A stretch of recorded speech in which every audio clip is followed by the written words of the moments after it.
Hello, I'm going to be explaining number 3 of the chapter 29A homework. So calculate the magnitude and direction of the magnetic field at the point P for the configuration below. The loops are 10 centimeters in diameter and 10 centimeters away from each other. The point P is exactly in the middle between the two loops.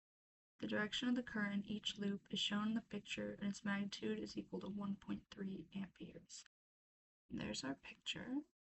So I first went ahead and redrew the picture and defined the distance from P to the center axis of the loop to be X, and then our radius to be capital R.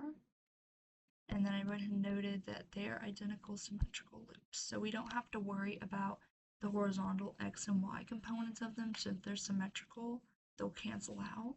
So we're only looking at the vertical z-axis for the magnetic field. So I started with Biot-Savart, and I went ahead and defined the magnetic field to be the permittivity constant over 4 pi times q times the vector, the velocity vector crossed with the radius unit vector over the radius squared. And then using our diagram that we drew, with those defined values, we can determine the value of lowercase r to be the square root of r squared plus x squared. And then I went ahead and integrated. So since we're integrating over the loop, it will be from 0 to that circumference, which will be 2 pi r. And then all of our values are inside. And then since most of them are constants, we can go ahead and pull them outside the integral and just leave that integration to be the integral from 0 to 2 pi r of dl, and that ends up being the permittivity constant times I times 2 pi r squared over 4 pi times r squared plus x squared to the 3/2. The r squared on top comes from the idea that we're looking at the magnetic field right in the middle of the loop, of each loop. So that x value is essentially 0 at that point. And when x is 0, small r is equal to big R. So we can go ahead and multiply those big R's to be a square.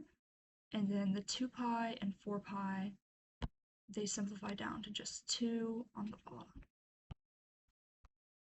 Then to find the total, we can go ahead and say that the total will be 2b because we know they're both pointed downward, so we can go ahead and add them up. So multiply by 2, same thing. And then I went ahead and plugged in my numbers to the equation we got from the integration. And I ended up with the magnitude of B to be 5.78 times 10 to the negative 6 Teslas. And then when you add two of those together, you end up with the magnitude being 1.16 times 10 to the negative 5th Teslas. And we already determined they're both pointing downward due to the right hand rule, and we added them up, so it ends up also pointing downward. Thank you.